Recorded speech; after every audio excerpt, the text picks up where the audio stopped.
ezi omume, ezi omume, ezi omume, jiri ezi omume dịka uwe gị, ezunori, ezuna ori gị, agbana m ụgha, agbana m ụgha gị, fụ nwanne gị n'anya nke kachasị ibe ya, jiri ezi omume dịka uwe. Gwa m ụdị uwe anyị ga-eyi n'eluigwe. Anyị ga-eyi uwe ọcha ya n'okpu ọlaedo, ya na kpakpando tụkwasịrị ya eji chọọ ya mma. Nwanne ya dịrị gị na mma, nwanne oke ya dịrị gị na mma. Anyị nwewo ndị ndozi ọdịnala Igbo, isi afro kwaba okpu. Onye sị na ọ bụghị ọ ga-eme gịnị? Onye sị na ọ bụghị ya, ọ bụrụ ya, ọ ga-eme gịnị? Ihe anyị na-ekwu okwu bụ ihe anyị ma. Mmadụ anaghị eme ihe ọ na-amaghị. This is Igbo heritage. Nkwa agha aka ngosi gị ebe ị ga-ada. Ihe anyị na-eme, anyị kwa mmadụ aka, anyị egosi ebe ọ ga-ada. Ọ ka isi eme n'ụwa, ka isi eme n'eluigwe. Ọ na-abaraghara esibe ogologo. The foundation of Igbo bụ ọjị. A sị na ọjị bụ ihe jikọtara Igbo ọnụ. Kwa eziokwu. Anyị sị na ọjị jikọtara Igbo ọnụ. Ọjị bụ gị na oji. Oji bụ darkness. So if I say the foundation of black is ọjị, oji Igbo bụ ọjị. Nwanne, because we know exactly what we say, not because it's a joke. Ndị lere foundation ihe unu na-afụ. Okay, look at ndị isi ojii. They will be happy celebrating Jesus Christ. They will be happy celebrating Muhammad, celebrating everybody. But when we tell them that their source of life is Igbo, they will reject it. After they will turn back to cry. Go and tell me one black nation on earth that is moving forward. There is none. Because Oji bụ Oji. Oji bụ foundation of black. The only people nwere 360 degree bụ ndị Igbo, which is 36 degree alphabet. 36 alpha and beta. Ọ bụ ndị Igbo, nwere ndị ọzọ. Because Oji na-agba 360 degree. Ọ ihe Oji na-agba. So olesi ma ndị isi ojii agara hapụ ihe ha na study by Igbo knowledge. Enwere ebe ha na-eje. Olesi ma ndị isi ojii ọ hapụrụ this England and Wales. They want to make law. They quote England and Wales. They want to go for science and tech. They will not quote Newton. They quote Newton. They quote to Keyo Napon Kosa nọ na America. What do you call it? Law of Keyo Napon. Didn't have ndị ọcha na maka. Osiowo Einstein. Osiowo Einstein. Na mmadụ na-aza Einstein biko. All this thing. Okay, ndị Igbo si ọjị bụ ihe jikọtara Igbo na ọjị. Ọjị bụ oji, oji bụ carbon. Ọjị bụ oji, oji bụ carbon. So the foundation of Igbo is ọjị, oji. That is the only none whatever. There is none, bar none. There is only one. So ndị isi ojii, either they go and know what is Igbo heritage, or they will stay forever and ever slavery. They will be wonder forever and ever. Because since ha na-agụ that thing ha na-agụ, A is for aeroplane, fly so high. B is for boy looking up in the sky. C is for classroom. D is for dog. F is for frog. J is for jump. N is for inside. Since ya gụwara that thing, enweghị ihe anyị gụpụta. They will come, they will say, hey, engineer, I am engineer this, I am engineer that, PhD, doctor's degree. Anyị enweghị ụzọ. There is no road. Do we need a PhD to build road? No. Before ndị bekee weta education, we have a maternity home. Do you need this your university, UNIZIK, to have a maternity home? No, you don't need it. Our people don't understand the differences between consultant. The consultant, what you see at the medical facilities, is called consultant, not a hospital. You may have 1 or 2 hospitals in a state. The whole state, only 2 hospitals. What you need is medical consultant. Simple as ABCD. What we lack is common sense, not education. Igbo have what we call systematic instruction, and we have what we call morality, which is moral instruction. All these things, I don't say you don't have to go to school. Nobody says so. What I'm saying is that all these things, they are not what you need to grow. Only thing that will make you grow is only one information. The one that is in your gene. That the one that is resonated to your own existence. That is only thing that will develop your mind. Nothing more, nothing less.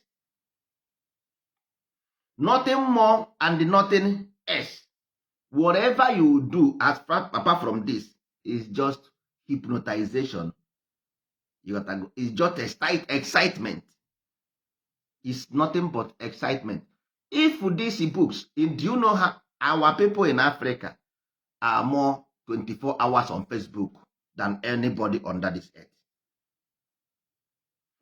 The knowledge on Facebook is knowledge more than university.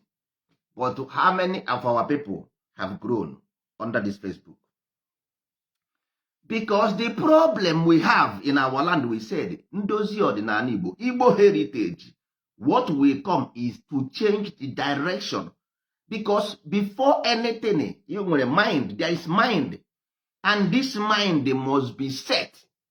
I get set really up. If you want to play match, you must go to the middle. So that you will set a pedo match. And the objective must be the goalpost, not individual. There is nothing like radical individualism in this. Remove this your tribalistic mindset. Remove this racism mindset. Igbo is not about some people somewhere in the southeastern region. No, we say the East because East is the right brain. That's why we call it Igbo from the East. Because you always hear about the people, the savior from the East. The 3 wise men from the East. Always hear this from the East. It's talking about the right brain. So the Igbo is about the ideology of a particular kind of people, the kindness or the yanala. Those who represent the creature, the will of God in heaven. Let thy will be done on earth. We lay the foundation of the kind on this earth so that we will have peace. When you leave this, begin to follow this their tribalistic tendency then created for you 1885 and 1884. Look at your land. Look at your land after you follow this tendency of hate. Where are you going to go fighting each other? You cannot go far. You can't go an inch. After how many years we are still looking for engineers to drill our own oil we have in abundance? After how many years we are still looking for miners, gold miners, to mine our own gold? After so many years, we are still looking for diamond purifiers to purify our own diamonds we have. All these things we are done by Western companies in this 21st century. After we have gone to school for thousands, since the 1960, we have been going to school. The same school this Mabeke goes, Europeans goes to do mining. The same school they went to become engineers in oil and gas. We have been going this school for since 1960. Till today, we have never mastered oil drilling. We have not. Till today, we have not mastered gold mining. Till today, we have not mastered construction engineering. Now, in this 21st century, all the whole governors in Nigeria still call the Western companies to come and do roads, bridges to them. In this 21st century, these are facts. It's open in black and white.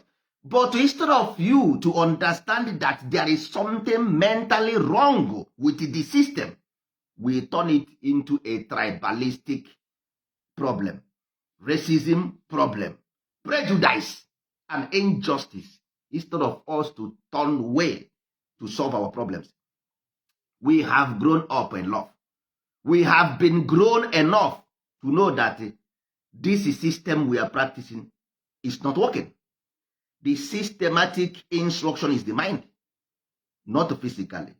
But once you begin to seed your own knowledge, you have a problem. Collectively, we can do this. Collectively. It doesn't matter your language. In your only one sun, only one water, only one fire, and only one earth. They have. This four principle is the same everywhere in the world. That sun in heaven is the only one sun. There is no other. So, what is the reason why we are just can't understand each other in Africa? Let the goalpost be the sun. Let the goalpost be the sun. Ndị Igbo si onye na-enwere ihe ọ bụ enwere ihe ọ na-akwafu. Amụ igwe should be the goalpost. Amụ igwe simple means the sun, the heaven above us. Let it be the goalpost. No racism, no tribalism, no prejudice, no injustice. Amala here on earth. Bar none. Earth doesn't create racism. They create human being based on vibration. Color is a vibration. They say no corruption. No robbery. No prejudice. No fraudulent. No hate. They created these things here. It's human lower mentality created this siege within humanity and this fight within humanity. Is their low mentality. Everything here on earth is enough. There is enough land, enough food, enough everything to feed all of us. When we say let us develop our land, it doesn't mean about, because Hausa people, they put religion first. That is prejudice. Yoruba people, they put tribalism first. That is stupidity. Igbo people, they put racism first. That is ignorant. These things, put them aside. Let those people that believe religion is okay for them, let them have their religion. No problem. But let us have agreement. Not religion. Agreement. Those people who believe in their race, they can have their race. But let us have agreement. So everybody should be pursuing this agreement. Agreement must be the goalpost. The Europeans cannot design for us. That is why you are failing, because you follow their design. What they design for you is not working. Are you a white man? It's not working. They tell you are outside Yoruba, Bini, Edo. All these things, they are reality, but it is not the goal. You are not on this earth to be Hausa man or to be Yoruba man or to be Igbo man. That's why nobody here nor here. That is not the reason why you are here. You are here to transform. You are here for transformation. Not about being Hausa or Yoruba. So that is why your mother carried you 9 months in his stomach to come here and become a Yoruba man and become a Hausa man. So It's not good for the whole world to laugh at us as in this OG as if we are very stupid. We are not. We are not. What we are saying here will stay forever and ever. You got to go. So understand it. Our way is not wrong. I understand our people because we have got it wrong. But we can still yet get it right. But we cannot look towards them. If you look at towards them, what have they done? They have done nothing. Only thing they will do is to massacre you and massacre you and massacre you. Because that is what they know. They don't know anything more. We, the younger generation, the youth, our brain is more expanded. Because these people you are looking at, they came from what you call colonial era. They are all colonized. They work with colonial mentality. They work with colonial mentality. They don't have anything in their brain apart from colonialism. They even want to colonize you. Tell me one single elder in Nigeria that want to leave power. One. Tell me one elder in Nigeria, elder statesman that want to leave the power. No one. None of them want to leave the power because they have been consumed with this power. They have been consumed. So if you live there saying Yoruba, Yoruba, Yoruba, they will be there forever and ever. Look at 2023 is here. Nothing like youth movement. Nothing like youth movement. Nothing like youth movement. My brothers, this is not the way to go. As I say again, this is not the way to go. In your language, I don't know what you call it. In Igbo language, we said Igbo means harmony. Igbo means harmony. If you remove harmony, how do you survive? How? The only thing that makes a woman to stay in a husband-wife is harmony. Only harmony will make Africa become a great nation. You cannot fight the system. It's impossible. That is the problem. You can't. Because they have every power. They have the judicial power. They have the security power. They have every power to descend on you. Everyone. They have every power to descend on you. That is it. It's a fact. Whether you like it or not. That is it. But what they will not take from you, the knowledge from your ancestors, they can't take that from you. So the only thing we have to do is this community service. Let us use this as a backbone. Let us use this community organization. Organize ourselves. Igwe organize ourselves. That is only when we win. They say knowledge is power. With knowledge, these people don't have knowledge. You know it. They study 6 months in England and become power. They study 6 months. All of them. And you know, British man, agaha kuziri have anything good. They cannot teach them anything good in that place. You know it. You got to go. So it depends on us. It's all. If all, I tell you, even if only one village is unite, that village will develop. Only one village unite, they will develop. That's fact. So it's all. If all of us, if we begin this community organization, we have knowledge to impact in our people.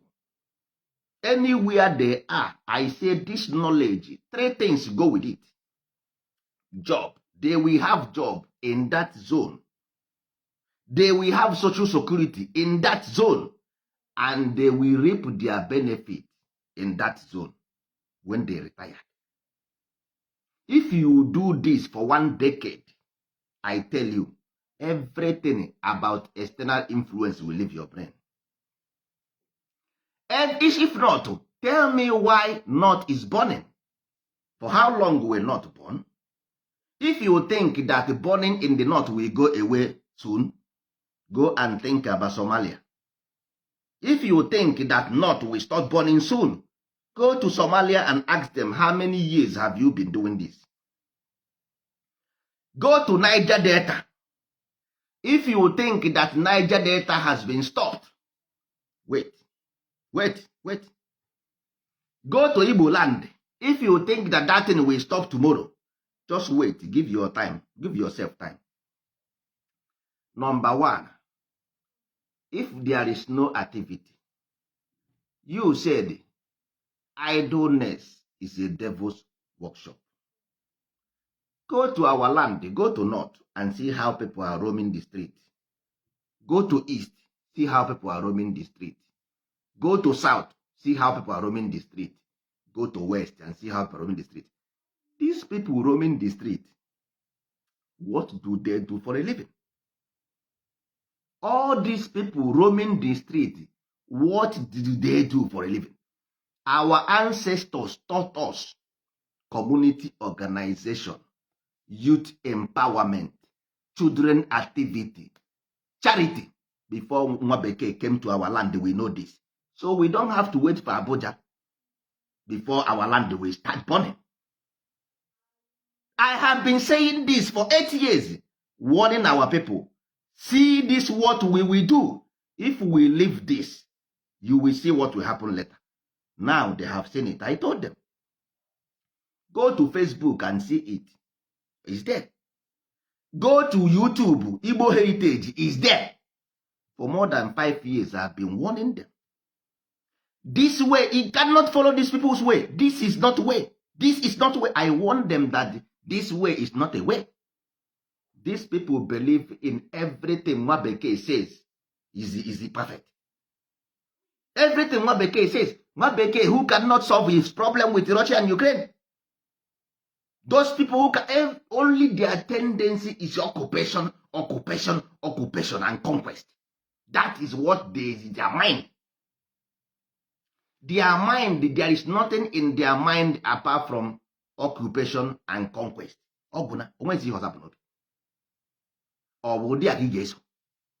Is this what we are going to follow? Ever since we have been following these people's way, nothing is working. You cannot ask our people one thing in Igbo language, they will answer you. And when he one thing, ask them in their own language. Even that, you go there, what is Jesus? He can't tell you. He cannot explain what is Igbo. Ask them that thing, what is it? He cannot answer you. Because education or Ghana Google. Cannot answer that. But he went to school 5 years, 6 years, or is here N'Igbo. Onye cannot answer that question. We believe that Israel is wake up in the morning and go into a worker or into main market and come back. Man, Asia izu ahịa. Ọ nọghị izu ahịa, nọ izu ahịa. Ọ nọghị izu ahịa, nọ izu ahịa ka ọ nọ. O nwere ihe ndebe anyị n'Igbo, nwere ihe ha ma n'Igbo. That is why the land is where it is. If you, the script, everything, movie have a script. Every book have a script.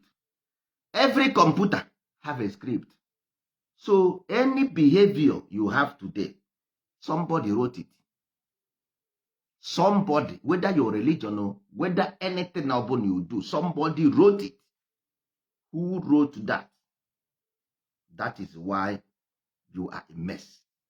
Because you don't know who wrote it. You are doing what you don't know. That is why your land today is burning. If you ask our people today, all of them in that land, call them, what is your problem? They cannot even tell what. They will start pointing Nigeria. Nke enweghị ego ịjụọ ya osigo ancestor ya. Nke enweghị ọrụ ịjụọ ya osio Nigeria. Isi ya mana ndị Igbo si a na-ala ụwa elo. Biko, gịnị wụkwana ile ụwa den? Ndị Igbo si a na ọgbanje. Gịnị wụzi ọgbanje den ebe ọ bụ na Nigeria is the problem. Then what is Ogbanje?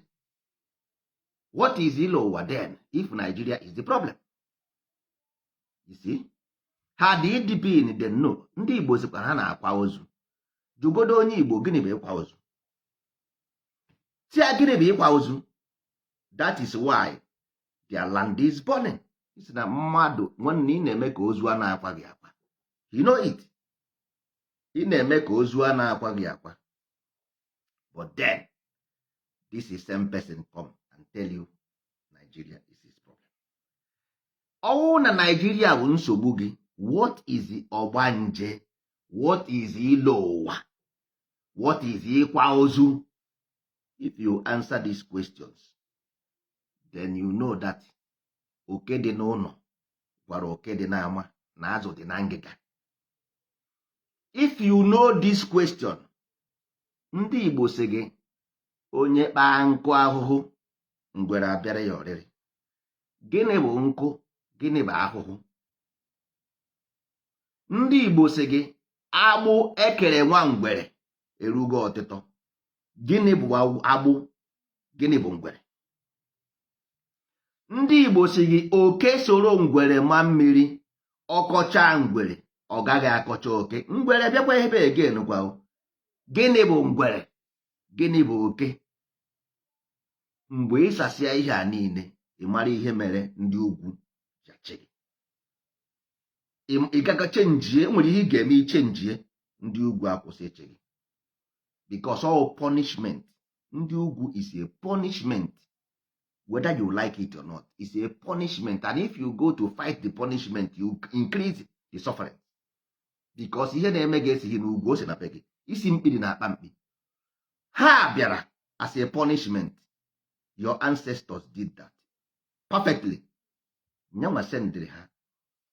But you don't know. Amadioha remains Ama, Di, and Dioha, which is thesis, antithesis, and the synthesis. He will come, he will send, and he will solve. Because if you refuse, he will send to come. Agwọ gị ịba. Or send the agwọ gị ịba. Asị na ekweghị ekwe na ekwe na wute ekwere. Ekweghị ekwe na ekwe na wute ekwere. So everything named is within that the same okirikiri ka na-agba ukwu ose adari. Okirikiri ose bụ afụfụ. Ose na afụfụ. Ife ụfụ bụ afụfụ. Asị gị owe okirikiri ka na-agba ukwu ose adari. If you refuse the message from the kingdom of heaven, the message of the kingdom of hell will come for you. The case is up to you. The choice is your own. Choose ọ bụ ose ka ị chọrọ ị na-agba okirikiri ka ọ bụ ascension ka ị chọrọ. Ị chọrọ igbu ukwu ose okirikiri ka ị chọrọ ascension. Ị chọrọ igbu ukwu ose okirikiri, nsogbu adịghị. Keep on rounding ukwu ose. Mana ose na-afụkwa ụfụ. Ose na-afụkwa ụfụ. Mana atụọrọ ọmara atụọrọ ofenye isi n'ọhịa. Ihe na-eme n'ala Igbo si n'ala Igbo. Because Igbo bụ ala nsọ. Hapụsịanụ na ụnụ na-afụ ihe na-eme n'iro na Facebook. Ngwere niile makpu amakpu. Onweghị onye ma nke afọ na-asa. Ndị Igbo si n'ofu aka rụta mmanụ ozuo ọha ọnụ. Ụnụ ọma ihe na-eme n'ala Igbo. O nwere ihe na-eme n'ala Igbo na-amaghị. Mpụ emene n'obodo. Arụ na-eme n'obodo. Hapụ na ụnụ na Facebook na ụnụ na-ede. Arụ na-eme n'obodo. Arụ na-eme n'ala Igbo. Ihe Igbo jụrụ ajụ. Ihe niile ndị Igbo nwere nsọ ala. Kedu ihe mere nsọ ala ụnụ? Gịnị mere nsọ ala Igbo? Today now everybody joins everything. Justify, giving justice. Not about justice, nwanne. Where is the equity? Everybody talking about justice. Where is the equity they gave to you not to violate? Kedu nsọ ala ebe ọ dị? Because e nwere law before order.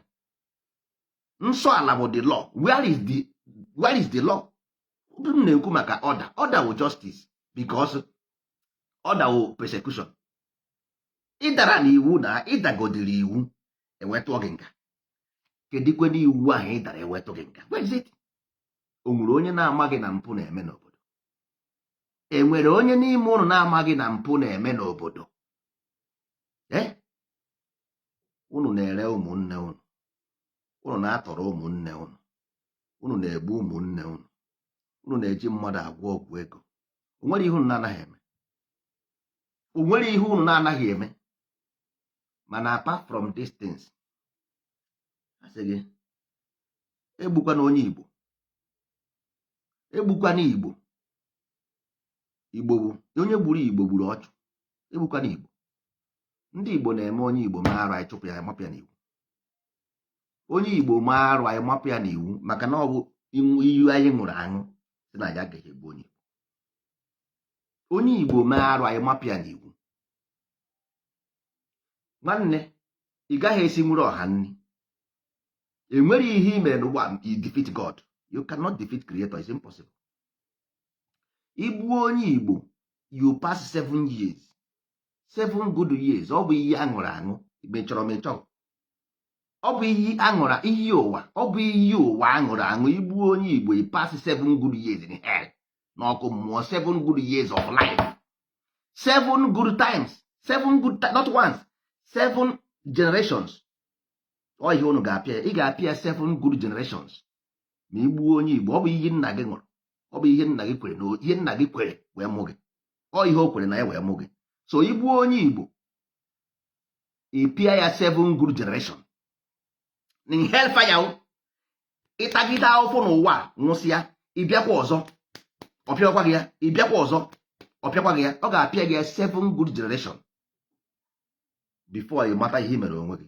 Ịma ị na-agwa ndị be anyị sọntị na osi ebe a pụọ, osi ebe a pụọ. Ị na-agwa ya na ị gaa ụlọ ọgwụ, dọkịta ga-ebugoro ụzọ lee ọbara gị, mara ebe ọya na-aya gị si abịa. Ọ bụzi na common sense adịghịzi ndị be anyị n'ime.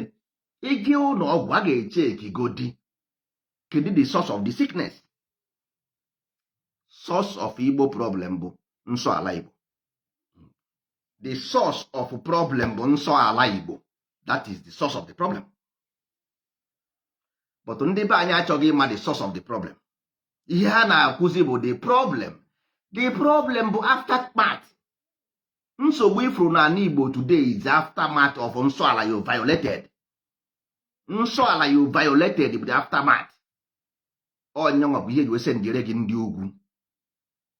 Ndị ugwu bụ punishment. Nwere ihe ndị ugwu ga-emenwuru gị n'ụwa. Never. Unless you go and rebuild what you destroyed. And ọ dịghị n'ugwu, ọ dị n'Igbo. Igbo heritage bụ the only thing that will sanitize that land.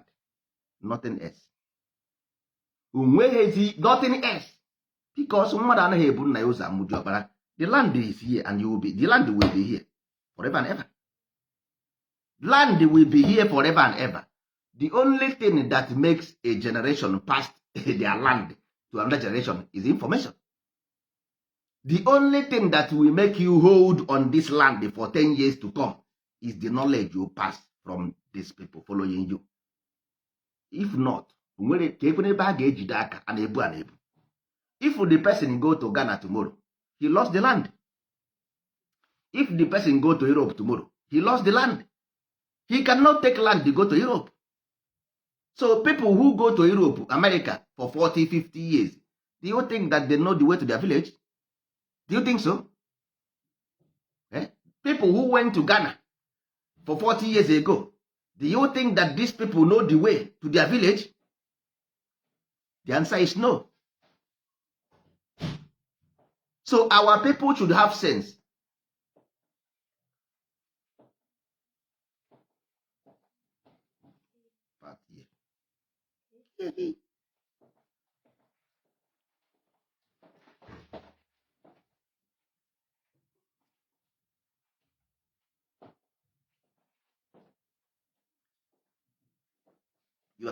So people, onweghịkwe ndị niile ahụ ụnụ fụrụ now hapụrụ ala Igbo wee pụọ. Ndị ga-abata n'ime out of ndị ga-abata n'ime ewu only 10%. And if they go to America, they will live American life. So ndị agha gara America had 100, only 10 will come back. So if we left 100 lands, now we only recover 10. We lost 90. So anaghị ebu a na-ebu. All those things ndị be anyị na-awụgharị today. So no single information. Ha na-aga empty. Onwere information ha ji aga. What we make, ihe ji America, what holds America today is that what they call Constitution of America. What holds Spanish today is Constitution of Spanish, which is their tradition. What holds German today is tradition. So these people in our land today, where is the tradition that we hold the land? All tradition they did. Where is the tradition that we pass this land to next generation? Only traditions does that. Because tradition means transition. To transit is tradition. Only that. We do that. Nothing more, nothing less. Nothing more, nothing less. Only tradition can transit. Not land. Land will be there and land will be there always. So anybody wanna killing in the name of the land doesn't get it. You can't kill for land. You can't kill for land. There is no way. Impact knowledge to the people. They will know what to do. They will always know what to do. Knowledge is power. Knowledge is everything. See now in Nigeria, killings everywhere. If you go to Yoruba, there is nothing like Yoruba education. If you go to Hausa, there is nothing like Hausa education. If you come to Igbo land, there is nothing like Igbo education. Now you ask me, why are we killing each other? Hausa man don't know what Hausa prohibited. Igbo man don't know what Igbo prohibited. Yoruba man don't know what Yoruba prohibited. Nobody know what their land prohibited. All of them, what they know is we can gain what I will gain, what I will gain, what I will gain. What you will gain cannot make the land transit or transcend. No. It's how knowledgeable, because our people don't even understand no more about human capital development. Human capital development, there is nothing like human capital development in our system anymore. What we eat in Nigeria, 90% of them is imported. 90% is imported. 90%. Our constructors, foreigners. Our good we consume, foreigners. Our car we use, foreigners. Our computer, foreigners. Our television, foreigners. Everything we have is foreigners. So, and now we claim that we are people. When we are not people. Earlier is better. Earlier is better now. We have time. Igbo heritage is here. We start by organizing our community. Organize them. Set up jobs. Don't worry. We can write the script. We can write the script of business. Plans. How this business will be run. Don't worry yourself. We never ask you money. We never ask you anything. What we want for you to do is organize. Organize yourself. Organize yourself. That is only what we want. Organize yourself. If you organize yourself, we will equip you. Anything you need to thrive in that area, we will do it. But if you say you are a rainbow or Rambo, what do you call it? I don't know. Nsogbu adịghị. Ndị Igbo so na ụra ga-eju onye nwụrụ anwụ afọ. Ụra ga-eju onye nwụrụ anwụ afọ. Peace will remain peace. Ndozi ọdịnala Igbo, the foundation of ndozi ọdịnala Igbo is peace. Ndozi ọdịnala Igbo, the foundation of ndozi ọdịnala Igbo is peace. Let thy will be done on earth. Ọ ndozi ọdịnala Igbo found Igbo heritage. Ndozi ọdịnala Igbo founded Igbo heritage. And this Igbo heritage is also founded under peaceful coexistence with our people. We coexist with the Hausa, Yoruba, Ghana, Benue, Zimbabwe, South Africa. As long as you are in this continent, we are one people. Nothing more, nothing less. And there is a way to do it. There is a better way to do it. If you say it's not possible, then you tell me how your father is a Christian. How is your mother a Christian? How? So our own is not good, but their own is good. All of you go to school. The school you go. That is school you go. That is school in Aga. Who wrote the script? If this, you see, because people just, what if you say this thing I'm saying is not good? It's true. Give it time. If it's impossible, give it time. Okay, Megananya, it will happen to your eye. Because you think that they shoot gun when they broke Christianity. That is what many of you think. But today you have assemblies of God. You have grace of God. You have cherubim and seraphim.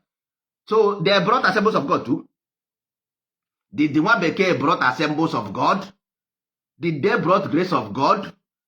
Did they brought to Moaka? Did they brought to Zoe Ministry? Did they brought Ayedepo? Eh? Did they brought TV Joshua? Eh? Did they brought in Dahosa? So Ndaucha with Rihanine. They brought all these things too, right? If you say Igbo heritage will not get there, I have given you example. The school you go, who wrote the script? Did your ancestors wrote that school you go? And you're still going to, tomorrow people still building universities under this Albert Einstein. Albert Einstein and what do you call it? I don't know. Who wrote the script of the school you go? I study biology. Which biology? What do you call biology in your language? What did you call biology in your language? What is biology? I am a pharmacist.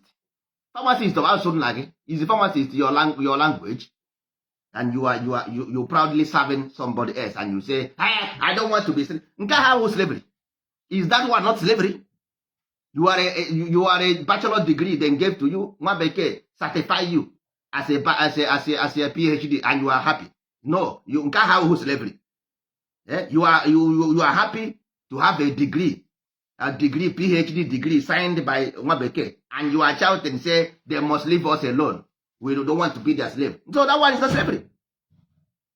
So that one going to their school and they will certify you with their own degree.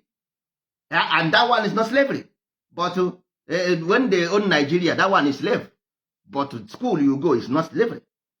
You speak their language. English is it not their language? That one is not slavery.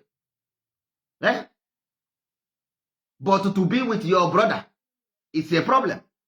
Be your brother's keeper, it's a problem.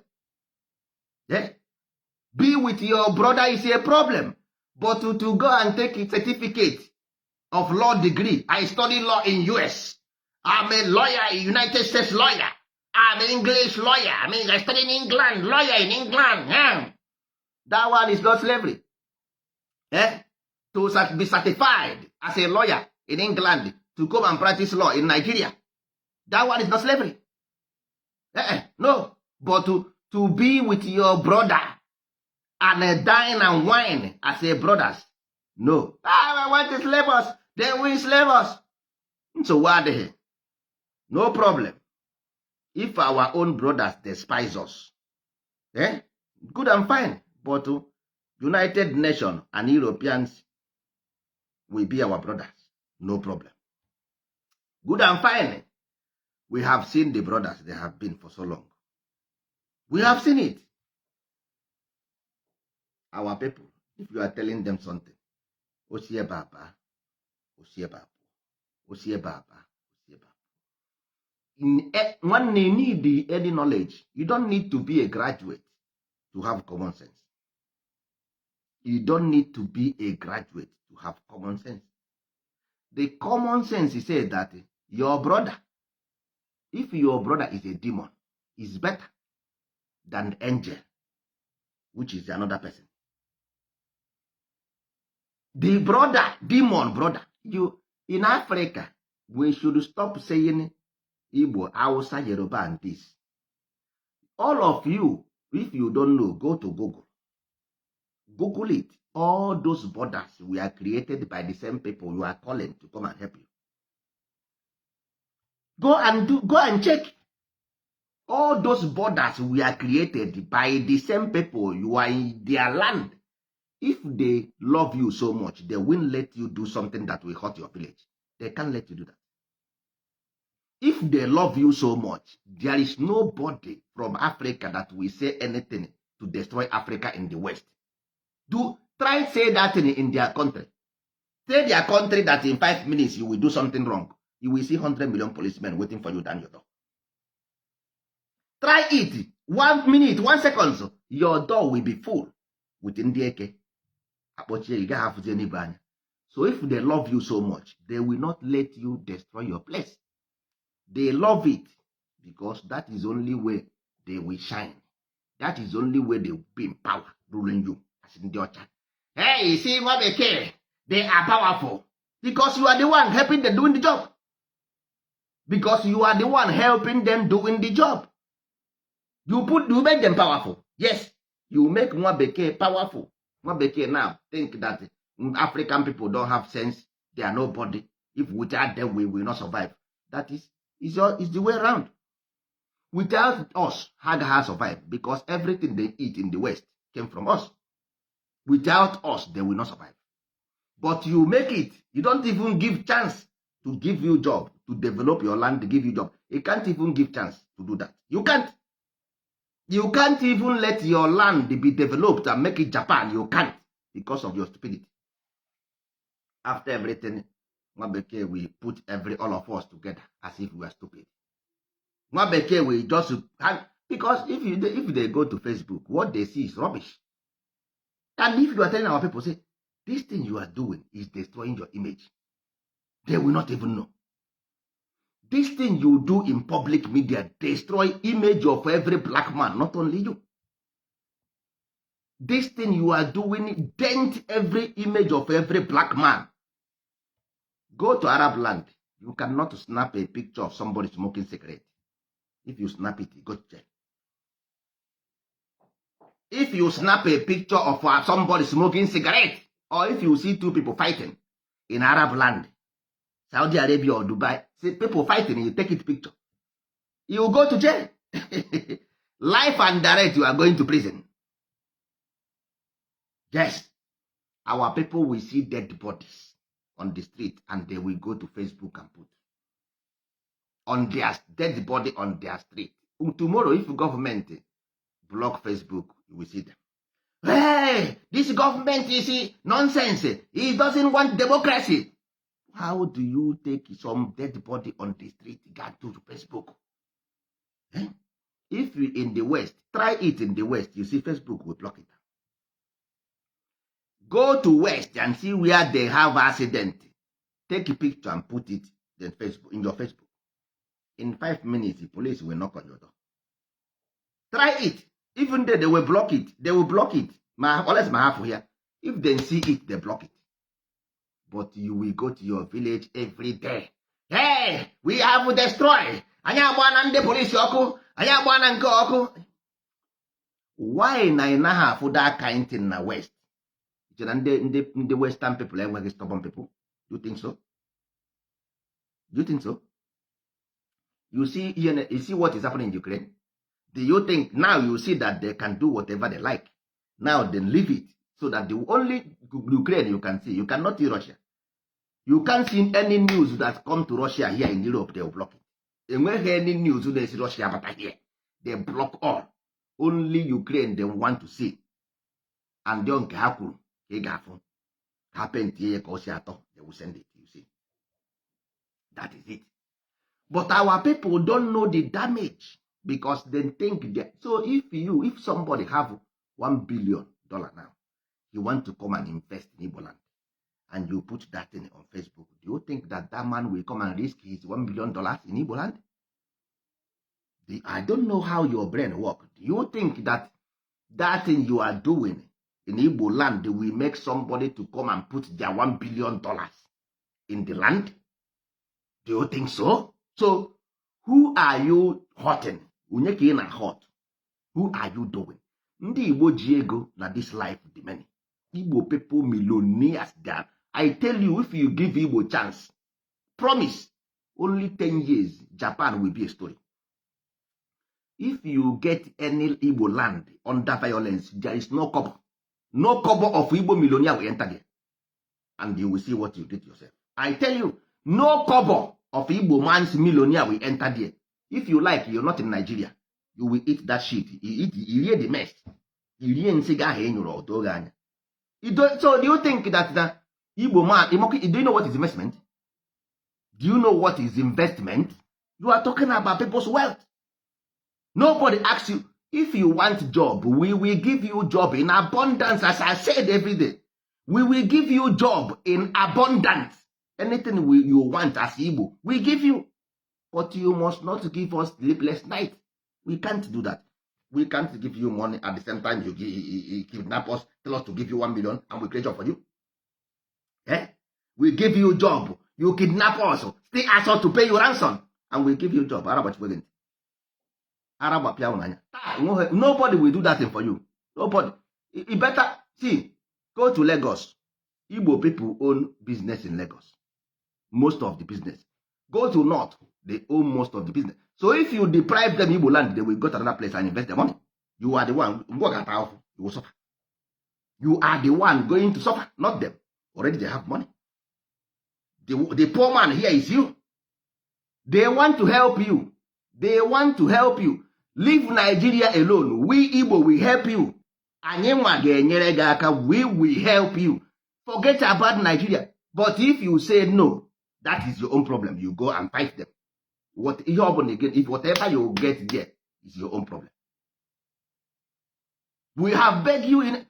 We will help you, give you job, give you everything. Focus on us. Unless you are not Igbo. Unless you don't want good thing.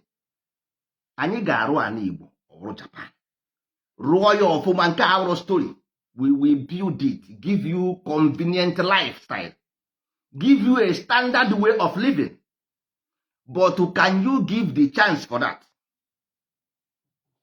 Give the chance for this to happen.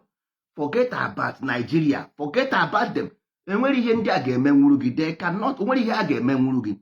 Dia nna nwanne enweghị. Ọ bụrụ na enwere ihe a ga-eme since 1960 enwebeghị ihe ha mere. So nwere ihe ha ga-emenwuru gị. Ị ga that place ndị egbu oge. So ihe anyị needere ka anyị rugodi n'be anyị nye ndị be anyị better education so that the next generation will pass this through road. So onwezie ihe anyị ha ji then anyị ga-amaka anyị ga-esi akpa ya megadi. Nyegodi na a chance to develop our place. Give a way for development. Government anaghị develop obodo. Forget about these politicians. They nwere ihe ndị a ga-emenwuru ụnụ. Forget about them. They will give you money, give you God. Only destruction them bringing to you. It's only thugs. They will all the whole guns in our land brought by politicians. All of them. All the whole guns there, only politicians are put here. Let us go Igbo way. Let us use Igbo way. Igbo way is akọ uche echiche na amamihe ka anyị gaa na Igbo way. Let us live this nonsense. Let us go Igbo way. Ka anyị goro uche a na-egoro uche mmadụ egoro. Let us magnet na dị uche ha anyị abanye n'ime uche ha tọrọ ya ka dem tọrọ ya atọrọ uche ha. Nwanna a na-atọrọ uche mmadụ atọrọ. Ịchọ ichi obodo a, ịchọ ichi obodo a, nwanne nye anyị afọ 10. Anyị enye unu president n'obodo a. Nye anyị afọ 10 anyị enye unu prezido n'obodo a. Anyị ga-agwọrọ ndị ugwu tii na akpa, gwọrọ ndị ofe mmanụ tii na akpa, gwọrọ ndị Yoruba tii na akpa, gwọrọ ndị Benin tii na akpa. Unu achịba ha. Ihe unu na-ezuzugharị enwere ebe ọ ga-edujuru unu. Nwa bekee dadị mkpụrụ one, nwa bekee ọ dị one. Ha nwa na-achị ụwa niile, ha mere ka ha dị. Nwanne ọ uche na-achị. Ọ uche na-achị. Ọ bụrụ ị gaghị eji egbe gbata nwa enetere. Ị gaghị eji egbe gbata enetere. Nwanne ọ bụ uche na-achị. nye anyị afọ 10 anyị enye unu esupa Igbo man, super Igbo man merụ unu ihe ọbụla unu chọrọ. Nwanne ka anyị were na akọ na uche ka anyị were na Igbo wee akọ na uche ka chụọ ndị a wit akọ na uche. Unu achụgo ha wit egbe 67 ọwa ọkụrụ, chụọ ha wit egbe 2000 ọwa ọkụrụ, chụọ ha wit egbe 2020 ọwa ọkụrụ. Na nwanne ka anyị were na akọ na uche chụọ ndị a, ka anyị were na akọ na uche chụọ ndị a, nye anyị afọ 10. Unu gwara ayọzi biko sef, unu gwara ayọzi biko, because nwanne afọ unu ga-adị everywhere in the world. Your name will be written anywhere in the world. Ka anyị were na akọ na uche so ndị a, the best thing. Ọkwa maka nke gị tigbuo ozugbo gaha ọwa ọkụbeghị. We have tried it so many times. What about what you believe in? What you believe in is not the case. The case is that it's not working. Ọ naghị work. People dying ndị Igbo, people victim ndị Igbo. The 67 ndị nwụrụ anwụ point something million wụ ndị Igbo. Early 2000 till now, ndị nwụkwara anwụkwa ndị Igbo. Business being destroyed ndị Igbo. Na onye eji na nga kwa onye Igbo. Onye ejikwa na nga bụ onye Igbo. Ndị na-anwụ anwụ ndị Igbo. So anyị nwa bụ ihe na-lose since then. We are the one losing. Nobody said that ideology will die. No. But that way is not good. That way is not working. Or work better. The way I have work better. You see it? Or work better. Since I na-eme see the same way. Doing the same thing. Ose, anyị na-agba ụkwụ ose okirikiri ose a na-afụ anyị. Anyị na-ata ose. Kemgbe m ji eri emena m. Kemgbe m ji eri emena m. Oke pụta ome, ngwere pụta ome, ọchịcha pụta ome, onye ọbụla pụtakwa ome ihe ibie mere. Onye pụtakwa nekwe 67 Ojukwu pụta ome, Ụwọtụrụike pụta ome, nwanne anyị nwoke rụkwara ime nga pụtakwa ome, onye ọbụla pụtakwa ose afọ ya. Nwanne ka anyị uzu kene na agụgụ isi wee jee. Ebe ọ bụ na anyị eyi uzuo n'otu a, sọsọ ose wee na-afụ anyị. Ka anyị yuzuo n'ọgụgụ isi. It will be better. Anyị ga-emeri nwu ha n'ọgụgụ isi. Because ịma na ọgụgụ isi anyị kara aka nwanne ndị Igbo ga-eji isi manyere anyị. Anyị nwa wee ebini. Ebini na-eji isi ọla azụ o were isi bịa ọgụ. Ka anyị were na isi bịa ọgụ. Ndị Igbo si gị were ebini tinye n'ala. Iti ebili n'ala bụ gị were isi, ka anyị were isi jee ọgụ a. Anyị ewere gị aka ọwa ọgụ. Ka anyị were na isi jee ọgụ a. Ọgụ isi bụ ọgụ ndị Igbo. Igbo bụ ọgụgụ isi. Igbo bụ ọgụgụ. Ka anyị were na isi jee ọgụ a. Ihe m na-agwa unu bụ eziokwu. Ijekwa ebe ndị mmụọ jee ebe ndị mmadụ ọ ga-agbara m aka mbe. Because ọ bụ ụka na-agwa unu. Ọgụ isi anyị ga-emerinwu nda 100%. Mana ọgụ ike aka. Ọgụ ike aka. Anyị agaghị emerinwu ha. Ịmana ndị mara ndị na-eti isi ala na anọgụ ịmaka ha dị. Anyị agaghị emerinwu ha ọgụ ike aka. At the end of the day, anyị gbuo ofu onye ugwu anyị gbuo ndị by 100. Anyị gbuo ofu onye ugwu anyị gbuo ndị by 100. So ka anyị were n'isi. Anyị were n'isi.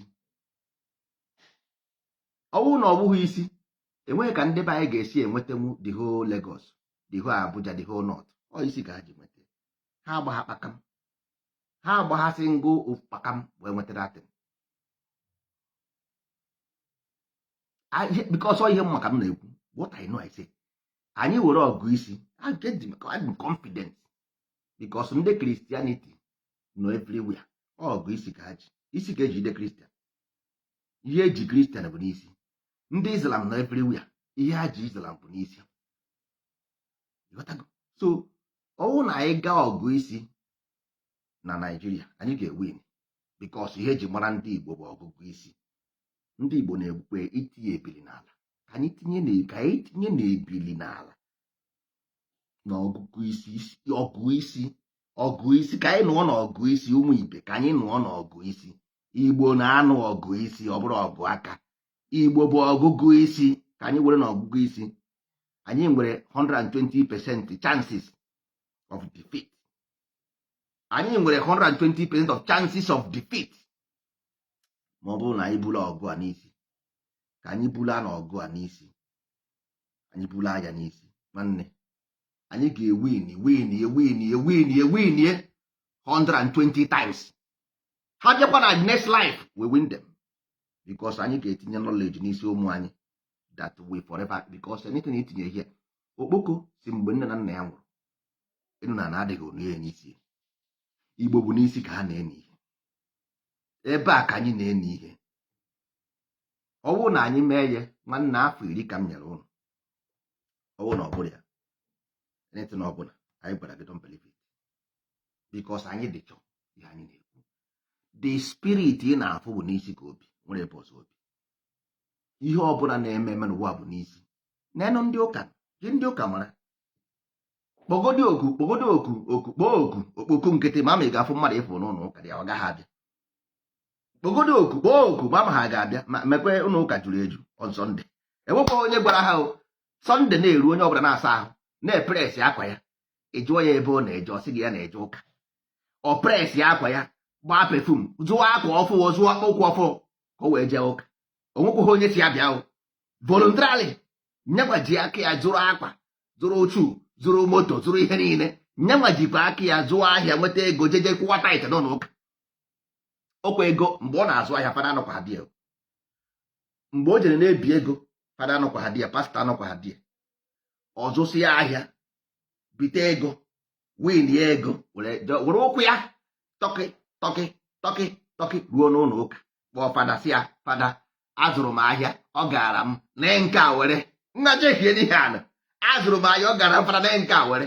Fada amakwa ha ihe ọ zụrụ, ọ makwa ha ebe ọ zụ wee zụ. Fada wee si ya ngwa nụrụ ka m kpere gị ekpere. O sekpurukwa ala, ogbu ikpere na-abụ n'ala. Nya zụrụ ahịa, nya nwere gen, nya jere biri ego, nya bịakwara n'ụlọ ụka gbuo ikpere na-abụ n'ala wee kwenyekwa fada ego. N'ọgụ isi ka na-anọ, ịfụ ya n'ọgụ isi. Ịfụ n'ọgụ isi. Ọwụ na fada bịara si ya nidan, ọ gaghị ekwe. Ọwụ na fada asịrị ya come on nidan here, ọma fada ahụ ụra. Mana nya ji aka ya bịa, ewu ka o si wee ji aka ya gbuo ikpere na-abụ nyekwa fada ego. Ka anyị chụọ nụ ndị otu a, ka anyị si otu a chụọ ndị a ga-abịa gbuo ikpere na-abụ n'ala na-ayọ anyị maka development. Mana anyị ga-eprove it to them first. Nna nwanne nwee isi oyi ka anyị were ala Igbo prove oro ya, ka ha chọrọzie anyị bịa yọbazie anyị biko for development, because onweghị onye gọvanọ ha nke emenwe ọgụ isi ka ha na-alụ. Ọ n'isi ka ọ dị. Ọ bụ ngụnwa nyere ha chansị ha ji wee na-ede ebube. Ha nwa na-ede ebube. Agụ bụ ihe na-ede ebube. Ha bụrụ agụ. Ndị awụ leopard, ha bụrụ agụ. Ihe awụ leopard, ha bụrụ agụ. Agụ na-ede ebube, ebube agụ na-eche agụ. Agụ bụ ihe na-ede ebube. Leopard anaghị ede ebube, o nwere ebube ọ na-ede. Leopard ọ na-ede ebube, o nwere ebube ọ na-ede. Agụ na-ede ebube. Ọ bụrụ na unu hazie onwe unu ọfụma n'ala Igbo, is a promise. Is a promise. This land will be a paradise. In our eyes, it will be a paradise. We promise. It's a promise because ọ bụ ihe nna nna anyị gwara anyị ka anyị na-eme. What we were told by the ancestors of the land. Ọ bụ the ancestors of the land says that if we do so, they will be with us. Enweghị any God you call in this land that will defeat the God of the land. It's not possible. There is no external God that will defeat the God of the land. It's not. All this you na-ebugharị egbu ewu na ọkụ external gods nwere nke wọkụrụ. O nwere nke wọkụrụ. Ihe ni unu na-ebugharị ọgwụ n'ala Igbo, o nwere nke wọkụrụ. It has never worked. Because those people who go there still come out and say it's not working, I'm looking for another one. Hey, jecha n'ụzọ isi enweghị nke wọkụrụ. That means that is not the God. They are not the gods because they are foreign gods. Ya oje ndị mmadụ pụtara n'akwụkwọ magic book. A na-eme magic book. Igbo gods are the purest of the purest. The purity itself. Igbo gods are the God of righteousness. The righteous gods. They want no blood. If they want blood, they will go and look for it. Blood. Blood, they created. They will ask you. Eh? Sugar material, chingombo material, sweet material, Fanta material, Coke material. That means This thing is what they told you not to eat because of diabetes. That is ihe na-enye nna nna ya kaba diabetes bịa ihe chọrọ. Mba, ihe ahụ abụrụ ya nwanne ọ bụrụ ya. This is not it.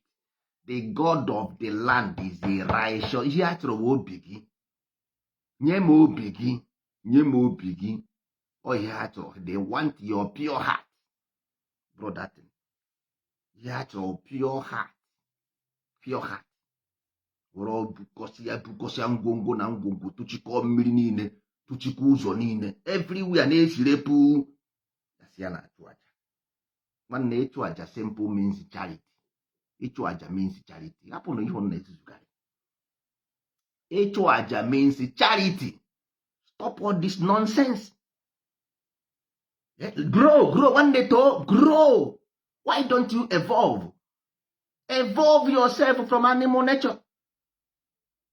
Charity. Ịchụ aja simple means charity. Nwanne were ego ahụ ị ga-eji ego sweet na chingom biko gaa goro biskit gaa chọọ ndị ahụ adịghị chọọ goro mangoro goro oroma gaa ụlọ ọgwụ go and give ka ị ga-eji dati biskit na distin gatọ na mmiri for what? Were datin gaa nwere ndị ụwa na-atụ n'ọnụ. People on the hospital enweghị something ha ga-eri on the street. Use that money to buy food for them. Is it not the same food you buy? All this chewing gum and sweet igro anyị na-efrejeta na mmiri ọdị ọnụ ụzọ. Why not to buy that and give somebody who need it to eat? Common sense is not common. Ị gaga goro nonsense ga debe somewhere nwere onye ahụhụ aratịta shuga. Ọkwa the same thing ka ị goro. You buy sweet, buy chewing gum. Don't buy sweet. Buy akara, buy cake, buy mango, buy biscuit. Buru gaa na ndị na-enweghị ihe ha na-eme na ndị ahụ agụọ na-agụ ndị nọ n'ụlọ ọgwụ ndị ụwa na-atụ n'ọnụ nye ha dịtịn ka ha rie. That is why we say Igbo Heritage Community Organization. Inside this community organization, as we said, we have youth empowerment, we have humanitarian, we have charity inside this. So we want to teach you that all these things you are doing is fake. They are not real. Ka mmadụ ga-esi eburu ngwongwo na mbongwo dustbin ị ka na-ebe akwa na gọọmenti don't want to come and clean dustbin na street ga bụrụ ndawa ndọsasị na chọcha ka onye ga-ekpopụzi nke ahụ ị dọsara na street asa aja. Who will remove that one? Okay, ị chọrọ ibe desi ya n'abalị ụtụtụ ndị dustbin abịa zapụ ya. So what about if you put it at night dustbin bịa zapụ ya? Ọ bụghị ego tụfuru etufu that o were lost money because ndị mmụọ abịaghị nara rie ndị mmụọ abịaghịzi ya ndị dustbin bịa buru ya. Who lose? Ka onye gbara lose. Ọ ngụ nwa were ego gị jegoro datin ndị sabịa gbara lose na. Yes, because ndị na-apịa dustbin because ọ maka na Igbo nwee ndị aza dustbin n'Europe ihe idosa datin n'iro ndị gọọmenti atụọ gị nga idosa datin n'iro ihe ndị gọọmenti akpọchie gị na nga. Asịghị m gaa chụrụ aja nwanne ka a were datin nye ndị ụwa na-atụ n'ọnụ. Don't go and throw it away. Ganye ndị ụwa na go and give it to the poor. If you think you have enough, you have money, go to the poor and give them. Don't keep it on the street. It make no sense. Mmadụ gosie gojuo trempan ka dosa na mmiri ebe ndị mmadụ na-eribeghị nri. Fanta na Nigeria enwe ndị na-aṅụbeghị Fanta since pure water ka ha na-aṅụ. Mmekwa Fanta na-ada. Ịmakwa ego Fanta na-ada. Ka mmadụ were Fanta abụọ biskit gbojuo nnọọ na trempan ga dịsa na n'iro ka ụmụ pusu na ihe atama.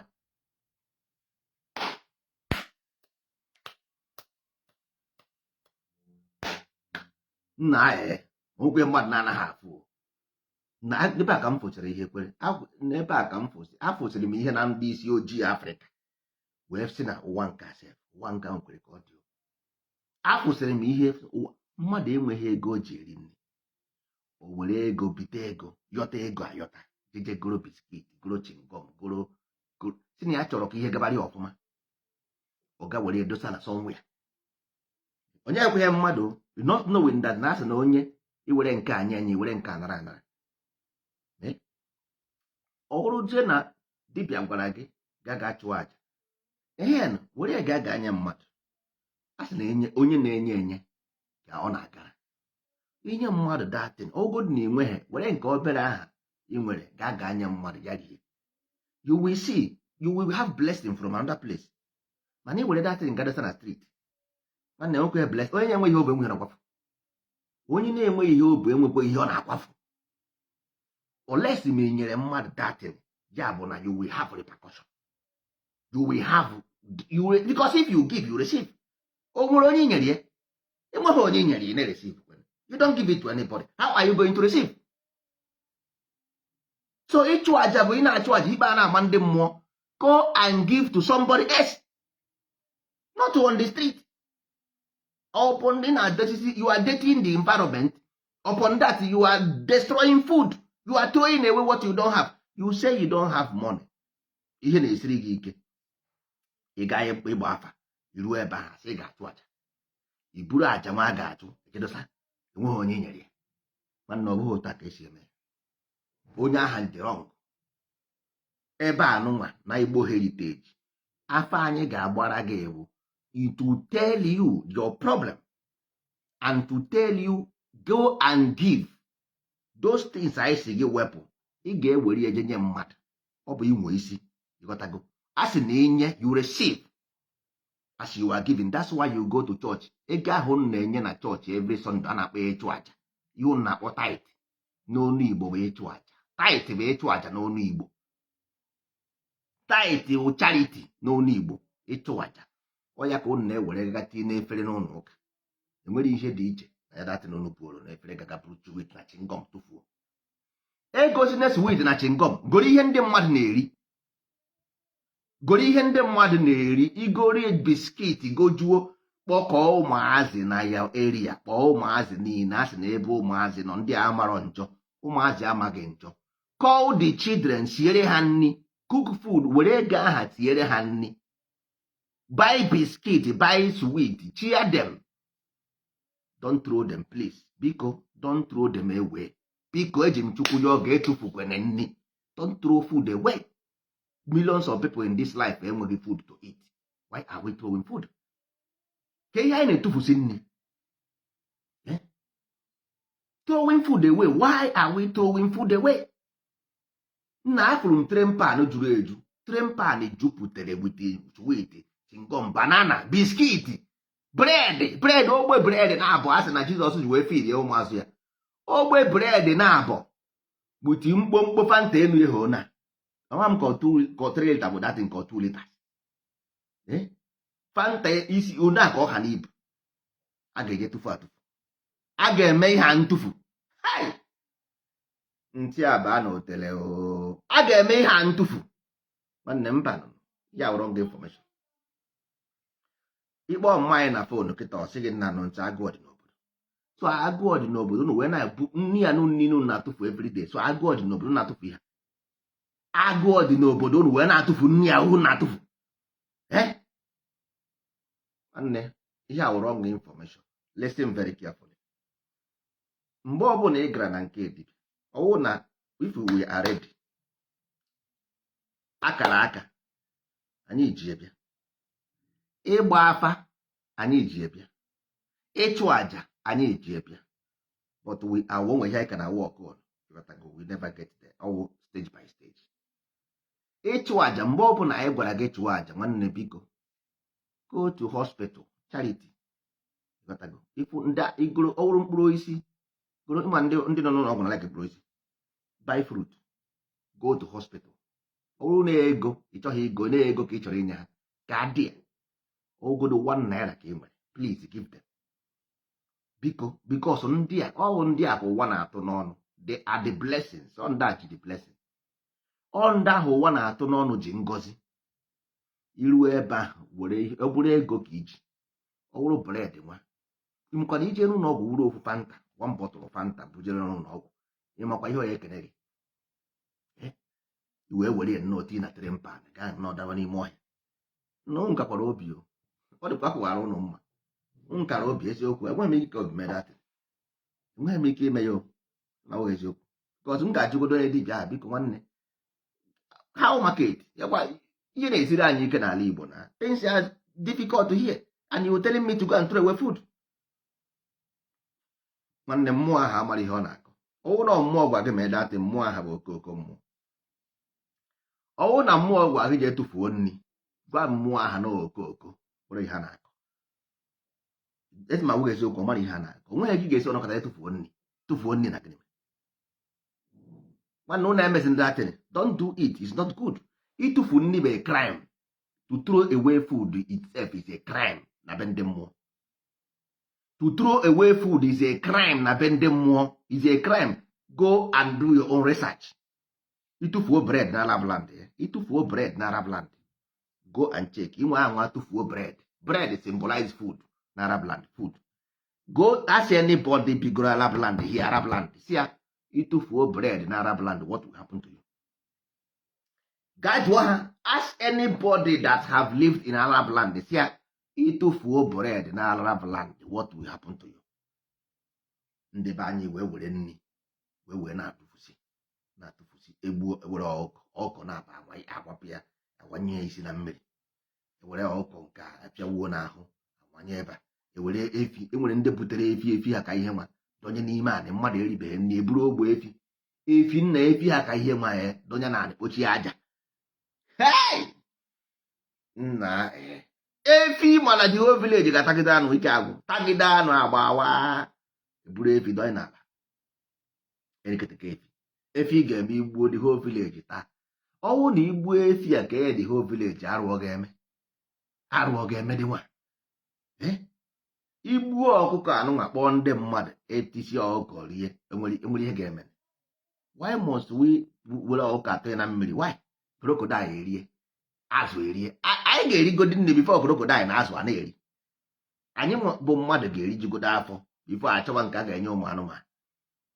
Iwere ịma na ọkụkọ ahụ etere na mmiri na ụmụ mmiri riri na ụmụ anụmanụ riri, ịmaghị na ọha riri. Enwe echi na ejidezi ya ọsị ụmụ anụmanụ must eat na we must give. Irijigo nri afọ wee chọọ ụmụ anụmanụ na-enye, ị ga-erijugodo afọ. Oruo echi na ọ chọpụta na ihe ahụ ọ na-eme adịghị mma, kama ọ ga-eme ya accept na o mego mistake, ọ corrected mistake. Ọ sị gị no, ụmụ anụmanụ must eat na we know that they are eating it, that's why we give them.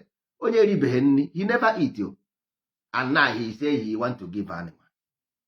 Onye eribeghị nri ga-enye anụmanụ. Ị ga-erijugodo afọ wee chọọ onye ị na-enye. Onye agụọ na-agụ, ọ yọtara ego ayọta, ego ya eji achụ aja, ọ yọtara ego ya eji achụ aja ọyọta, were enye ụmụ anụmanụ na mmiri. Nwanne, information dị wrong there. All the wrong, nwanne, is wrong. Nobody say that. In Igbo, we will not remove anything. Only thing we will teach you what they are done. What is the job of a dibia? In Igbo, this is our school, in Abuja Academy. And you ga-akụziri gị the job of a dibia. How to be a dibia.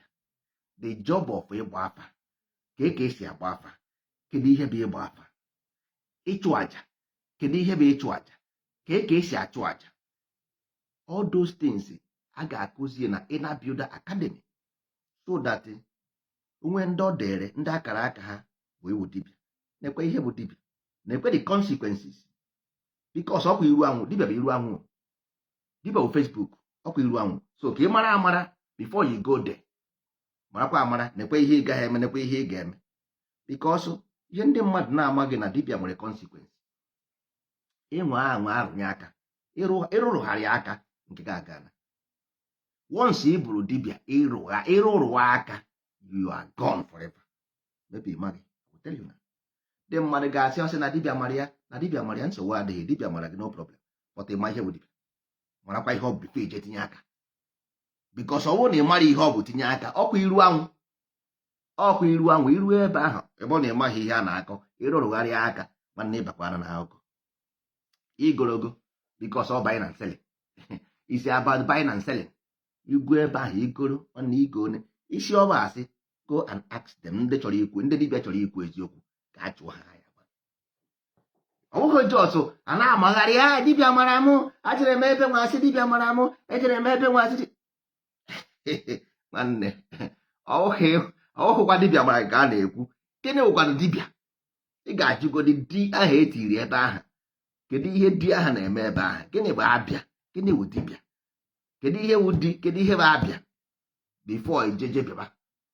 ife ijebe ịmanye aka a sị gị wepụ aka enwe n'ofe tupu ọwa aka mmadụ just because ị chọrọ inwe ego dibịa mara gị. Nsogbu adịghị, dibịa nwere ike ịma gị, mana first of all a ga-ajụgodo gị kedu ihe ibu n'ọbụ aka, kedu ihe ibu n'ọbụ aka gị. Ọ bụghị iwu dibịa, na ọ bụ gịnị bụ ihe alụkwa iru anwụ. Ihe a bụ iru anwụ, ihe a bụ iru anwụ na ka o si acha. Ndị Igbo ji eme agụba national anthem, ezi omume ezi omume ezi omume. Ịnwa anwa violate ihe asị dibịa nwebe ụgba, iviolate destin asị dibịa, ụgbọ adịgo na your generation, ụgbọ adịgo na your generation. In the next life unu ga-akpọ ndị ụka ka ha bịa destroy ihe nna gị mere. In the next life you will see your children running up and down na-ayọ, let them come, and enweghị onye ga-eme nwe because you were told.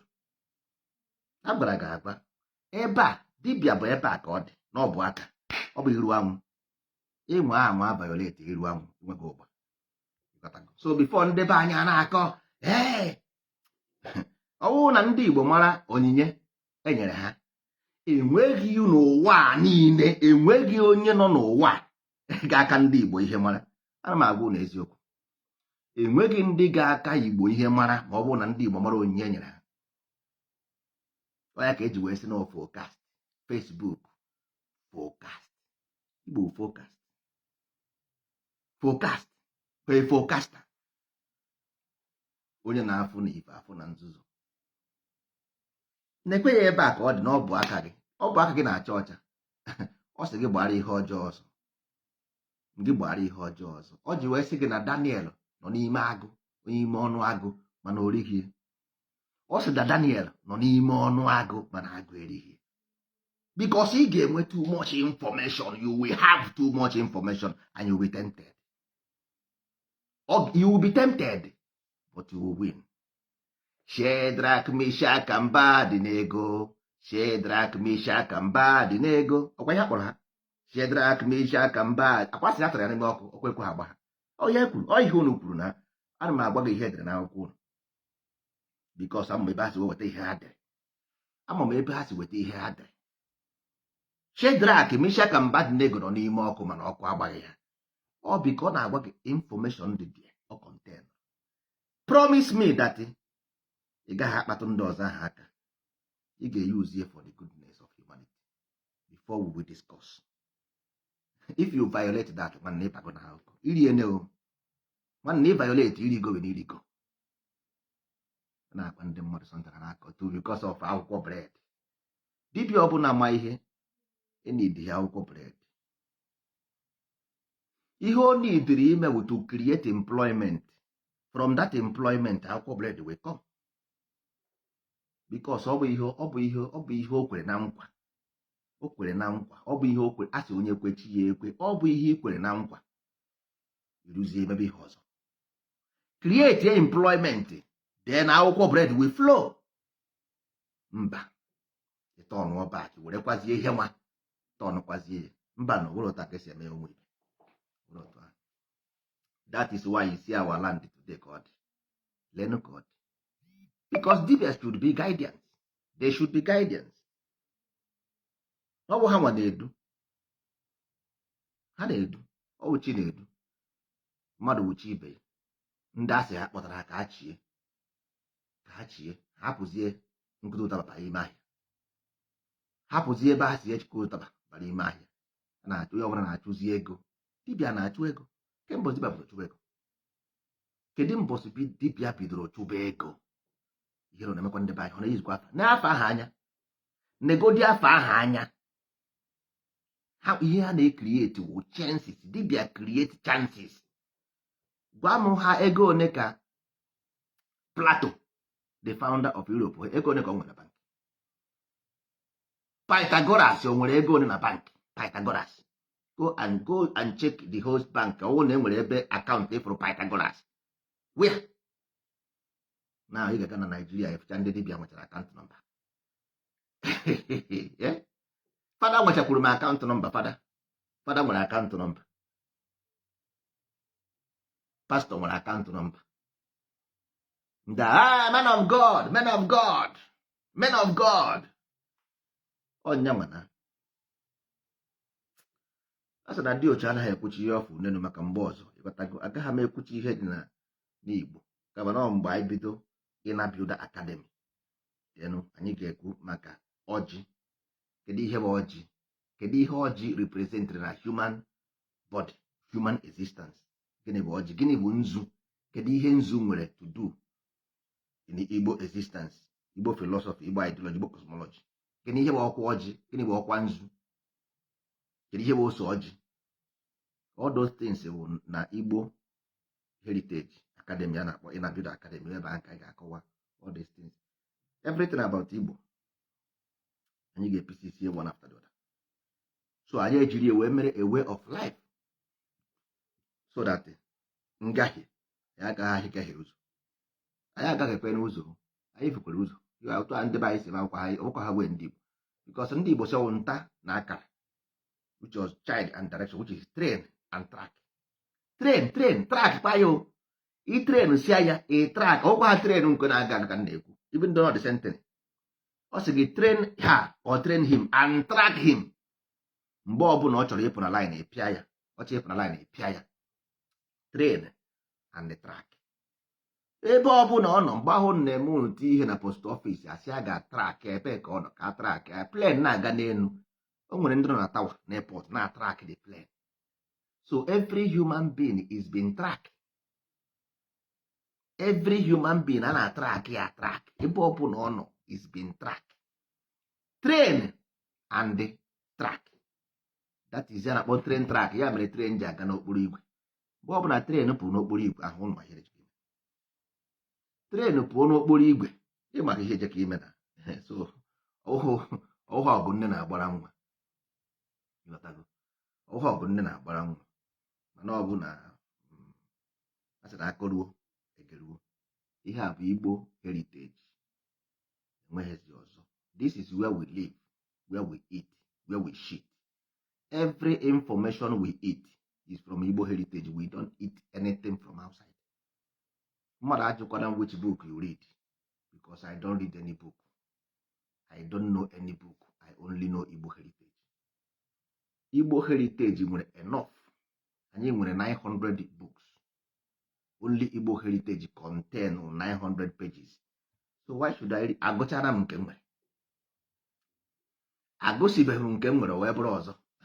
Ngụsigoro Igbo heritage ekwube m ọzọ. Nwanne, ị gaghị agụcha m Igbo heritage in generation. Ụnụ agụsigo Baịbụl.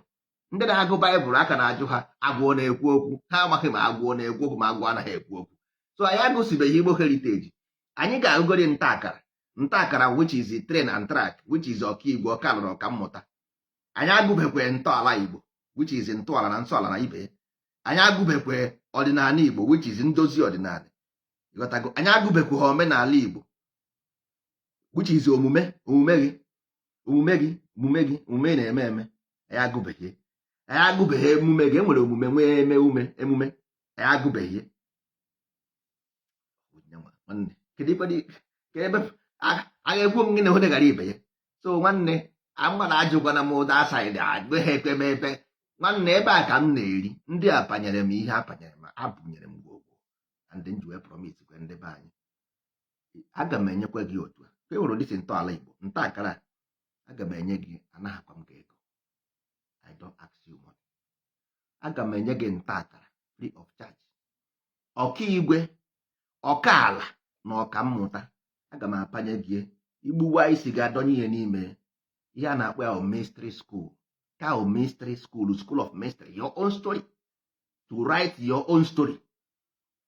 Nwee ntọala Igbo, the foundation of Igbo, which is a systematic instruction. Iji wee wụrụ mmadụ. Ọ wee ebe a ka enwere structure of life. Ịmara ya, a sị na onye maara ndị ichie, onye maara nna ya amarago ndị ichie. Ọ ihe ahụ history. That nta akara was your story, mystery. Then nke a was history, his story. Ọ story nke nyanwa. Ihe ebu ụzọ dee nke gị before nke nyanwa. Ị ga-edegodi story gị. Oh, my story is my mystery, is my story. Ọ bụrụ nke nyanwa, ka bụ nke m. Ya bụ ọkaigwe, ya bụ ọkaala, ya bụ ọkammụta. Ka ị chọrọ isi wee bi ndụ, then ikwubezie about his own story. He ga-use his own story for foundation wee nwezi ike ịpị otu nke bụ our story. That is onye ọbụla gbakọtazie ọnụ, nke a bụ nke m, nke a bụ nke ha, together to build together our own. I wetara collective, a na-akpọ collective will, collective will. Igwe bụ ike, unity of all. That's all. Nwezi ihe ọzọ. But ọ bụrụ na ị maghị onwe gị, onye na-amaghị onwe ya ọ ga-esi aga mara onye ọzọ. Ị ga-amaragodo onwe gị ife ị mara mmadụ. Onye na-amaghị onwe ya, ndị be anyị amaghị onwe ha na know thyself must be first. Know thyself. Ọkaigwe, ọkaala na ọkammụta. Know thyself. You master yourself first. Know thyself. Knowledge of self. Ịmagodo onwe gị first of all. Ịmaragodo onwe gị, mara onye bụ nwanne, mara onwe gị. Ndị be anyị amakwa onwe ha. Amakwa ihe bụ ọkaigwe ka eji ama nke ọkaala, ka eji ama ọkammụta. Ma ha na-anụkwu ya everyday, ndị ọkammụta, ndị ọkammụta, ndị ọkammụta, ndị ọkammụta. Nwanne, it's about mystery. You have to know yourself. It's your obligation. All your obligation to know who you are. Onye na-amaghị onwe ya, onye na-amaghị ebe mmiri bidoro mabụ ya, amaghị ebe mmiri ga-akwụsị ya.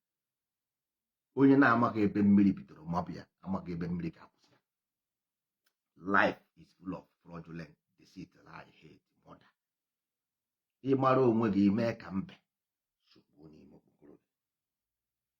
Mgbe ọbụla nsogbu dị, mbe alakpuo n'okpokoro ya, maka na ọma onwe ya.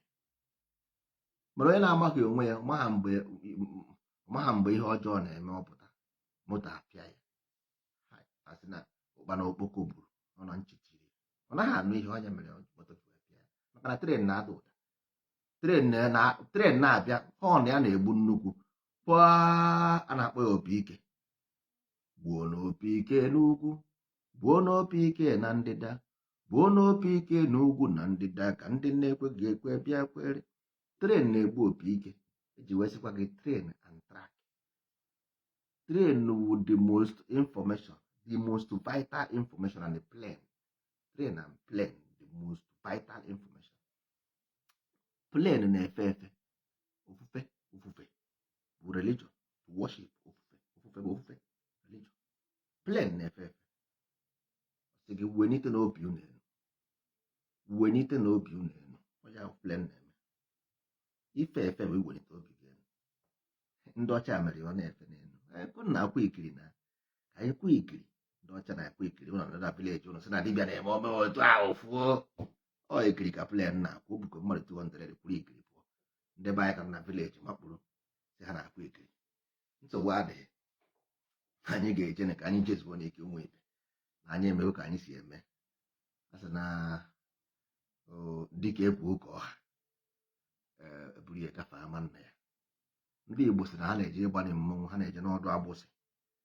Ọnụ agbụsị bụkwa na ebe agbụsị, ebe your problem si. Agbụsị bụ ebe agbụsị. Source of the problem. Ebe arụsị bụ ebe agbụsị. Ụzọ arụsị bụ ebe agbụsị. Ebe a na-eje agbali mmụọ bụ ebe agbụsị. All those things bụ allegory. Ndị nna nna anyị gwara anyị na e nwere ebe agbụsị. Ndị Igbo si na onye kpaa nkụ ahụhụ, ngwere abịara ya ọrịrị. And ngwere na-eri ahụhụ. Ngwere na-eri ahụhụ. So ngwere ka ezi ihe bụ ahụhụ ahụ, ka ihe bụ ngwere. Onye ga-ajụbazi onwe gị ka ihe bụzi nkụ ahụhụ, because nkụ bụ ihe eji amụ ọkụ. Nkụ bụ ihe eji amụ ọkụ. Ije kpata nkụ ahụhụ ị ga-eji wee mụọ ọkụ. Ngwere bịaziere gị ọrịrị. That means nkụ anụnwa bụ ahụhụ. That means ọ bụrụ ezigbo nkụ. That means e nwere ihe mere ihe na-eme gị. E nwere ihe imere ikotere. A sị na isi ikote ebu ọgbakasịa ya. So ikotere ọ na-agba gị. Igbo people were very righteous people.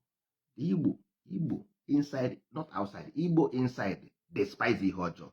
So the torment in the land is the despise of the land. And the land despises evil. That is why you see the torment.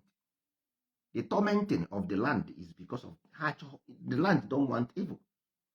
Go to history. Go to history of Igbo. They never want evil.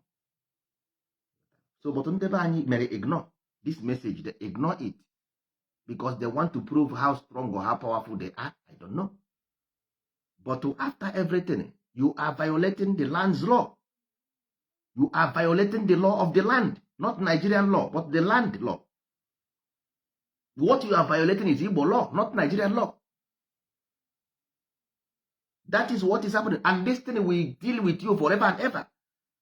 Your generation to come, your family, your relative, everybody will be under curse because of what you did. All this thing you name today, generation after generation, you will suffer for it, generation after generation. But ndị be anya na-agba ha something ha anaghị anụ ihe. Jiri nwayọọ ka ofe rụrụ arụ zuru oge nri. No, anyị nwere nsogbu n'ala Igbo. Ihe ọjọọ abịago ihe. We don't know. Nwe anyị amazi ebe anyị na-eje, anyị amazi ebe anyị na-aga, anyị na-ebigharịzi aka. Let us solve this problem. Anyị adịgo na-ekwu maka anyị site na I solve one this inner problem. Our people should know their story. They should know their story. They should know where they are coming from and where they are going. First, onye amaghị onwe ebe ka ọ na-eje. If you don't know yourself, where are you going to end up? Ka ndị be anyị maragodo onwe ha first. A child and the direction. Train the child and track the child. Train the child na-akpọ nta akara. Nta akara, which is nta and the akara. Nta, train. Akara, direction. Zụọ nwa gị asị gị, zụọ nwa gị, nwa ọzụkwara ya azụ. Kedu ihe nwa na-eme ka onye azụghị ya azụ? Crack, akara a na-ekwu okwu ya na a na-ekwu track, ya bụ ịkwa ozu. Onye a na-eme ka ozu a na-akwa gị akwa. That means Igbo is telling you that there must an obligation in this land. This obligation we fail to keep these laws. We fail this obligation. That is why the land is tormenting us. The land is tormenting us. Nobody will live in this land and close eye. Nne na-egbu nwa, nwa na-egbu nne, nwanne na-egbu nwanne. Ọbara is everywhere, sharing blood after blood after blood after blood. When are we going to be satisfied of blood?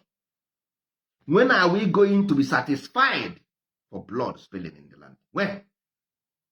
Kedu mgbe ike ọbara ga-agwụ anyị? Kedu mgbe ike ọbara ga-agwụ anyị? When are we going to say we have enough blood on this land? How? When? The land that despises blood. This land, they don't want blood. And we still ignore it. And we still share blood. Igbo is a female. Women, they share blood every month. Women, they share blood. He said, I have shared enough blood every month. I don't want blood. This is my nature of existence. Okay, soro ngwere ma mmiri. Ọkọcha ngwere ọ gaghị akọcha oke. I have shared enough blood. I am Igbo. I am Igbo. I don't want to share no more blood.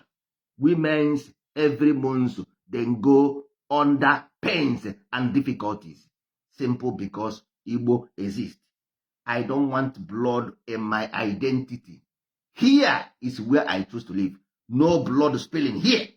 And these children, they ignore it. And they think that name will here get make it and be progressive here. They can't. Not by name. The land doesn't have a name. It's an idea.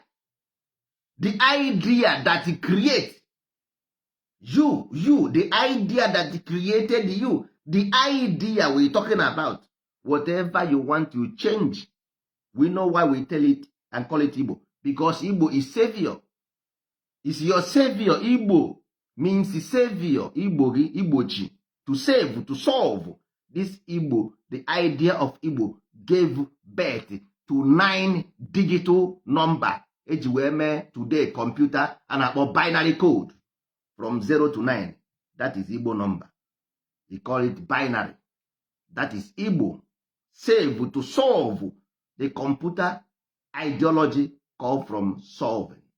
Solve. That's all. Go and do your own research. You got to go.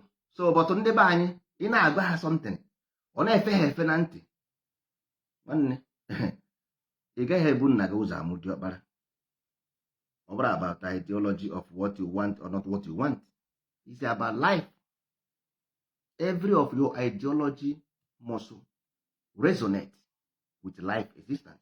If not, you are just in abominable.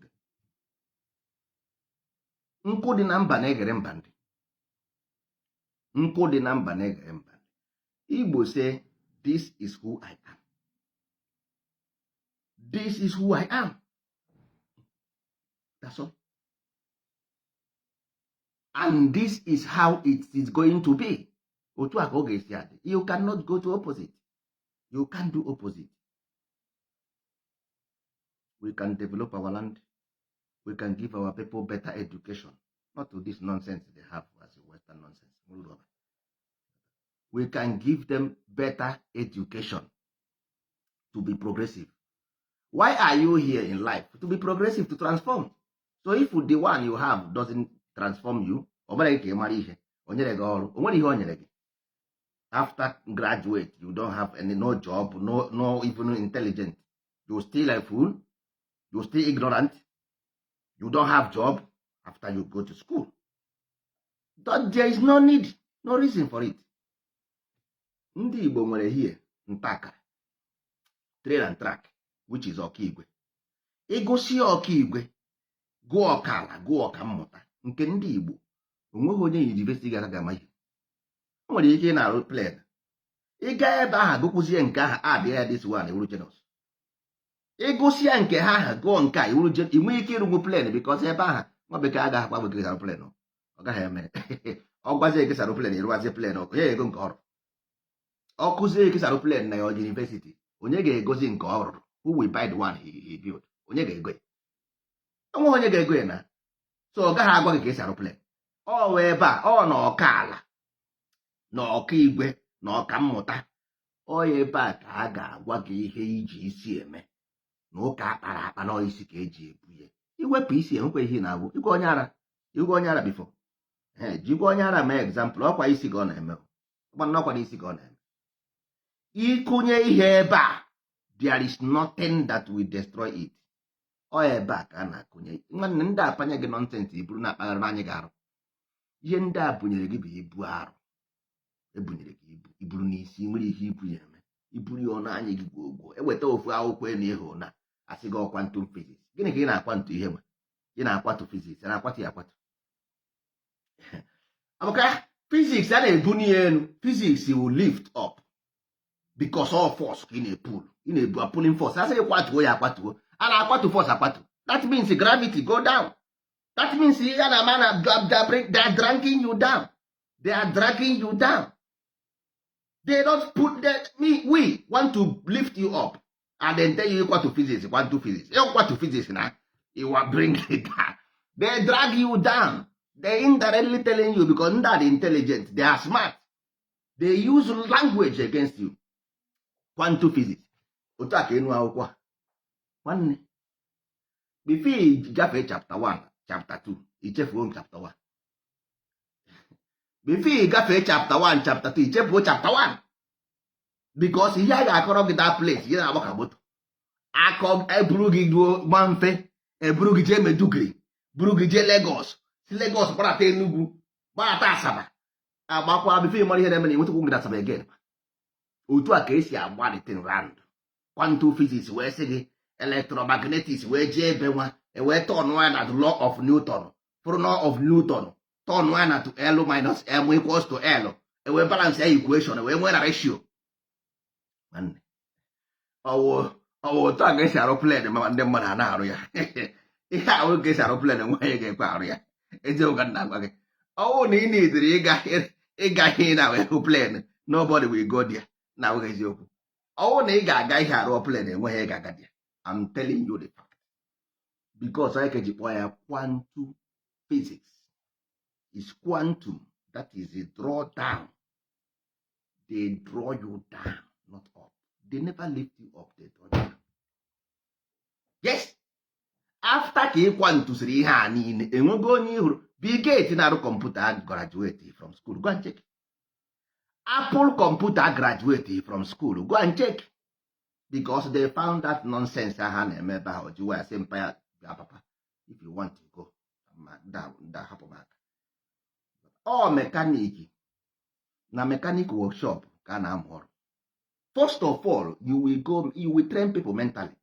if you try them after training with is nta, then you track them marama akara, track them marama ihe or the ability to handle the information. If yes, then you gbara ha baa n'azụ ụlọ gosi ihe a na-eme esoro gịrị bọọdụ ịghọtago ya ka eji kpọ ya mystery, my story, your story, because a ga-atrak gị na ịdị capable ihold this information. Yes, akụziri gị ya na-eme ọ ihe ọkata nnọọ edebe openly information na Facebook na Google izi ya ga-eji arụbụta ka gaa rụọ ya na lemisi ịgụsi ada nọnsensị gaa rụọ bọres ọ na ọbụghị ibu arọ ka ị ga-eburu n'isi ọnụ anya gị gwogwo iburu na-agagharị akara ekwu ọsụba oyibo. Hey Mr. Man, what are you talking? That boy don't know how to speak English. He cannot even speak grammar. Look at his grammar.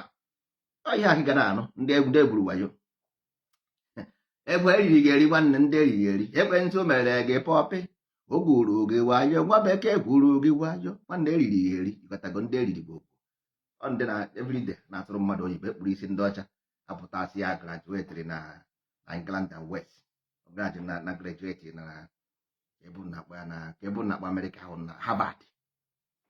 Ọ gụrụ Harvard school, ọ gụrụ law na Harvard. Nwanne anyị nwaanyị ka Chimamanda o winigo 100 awards na Western world, nwebeghị one o win na Nigeria. So ọ na-ahụghị ya n'anya ka ọ gịnị mgbe konye nụ nwanne anyị nwaanyị ogoro one biko ogoro one award ogoro season nọ jee ngwete picture ya tinye ụmụ nwaanyị ndị Igbo biko ọrụ picture nwaanyị ahụ ka unu wetara tinye na ịkpọ ọnụ Chimamanda nyekwede na ọrụ awọdụ ụlọ ọsọ ụmụ nwaanyị ndị Igbo n'ala Igbo nyere ya biko nke nwaanyị a na-awụgara everywhere achọ awọdụ na-enwebeghị nke o nyere ya. Tinia lotewe ụlọ, tinia nwanne m nwaanyị ya batawa ụlọ ịghọtaga ebe ahụ ọ na-eje ụzọ adịghị ya. Ọwụ ụlọ Igbo ka nwaanyị aha gụrụ, ọwụ ụlọ Igbo okwa ha nke ọsị ya mere Igbo nwere Igbo ịwa anọ mba. Ọwụ ụlọ nta akara nọ ntọala ka nwaanyị a gụrụ wetide ka impre na ọ nwere nka maka nwaanyị abanye na nwere ike ọ setịgo laboratory of one powerful library na your land. That woman nwere big brain but ha were disi nkwatu kwụsasịa ya brain wee onye ọbụla nweghara onye Igbo onye Igbo ma ihe bagha na ebe a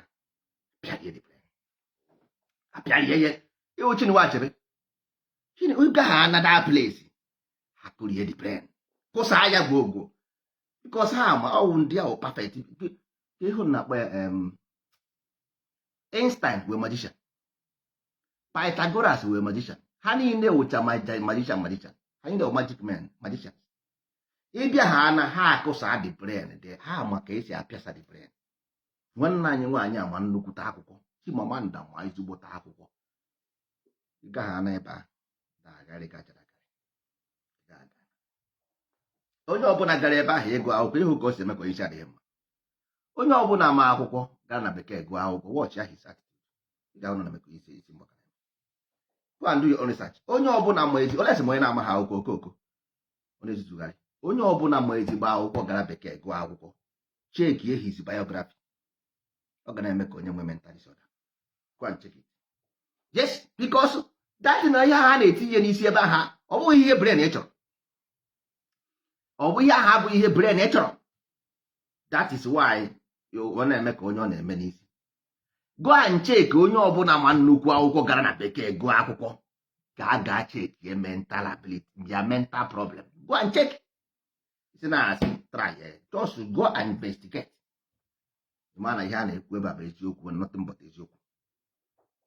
Sọsọ ihe ga-enyere ụlọ aka bụ this inner builder academy. Igbo mindset. Igbo mindset. Kedu ihe o mind? Kedu ihe ọ content? Mind and the content. Mind and set. Mind and the content. Kedu ihe o mind? Kedu ihe content? Then you know based on your own existence, because you have cells in your body. No matter what anybody says, you are a living being. You are cells. These cells have what we call energy, frequency, and the vibration.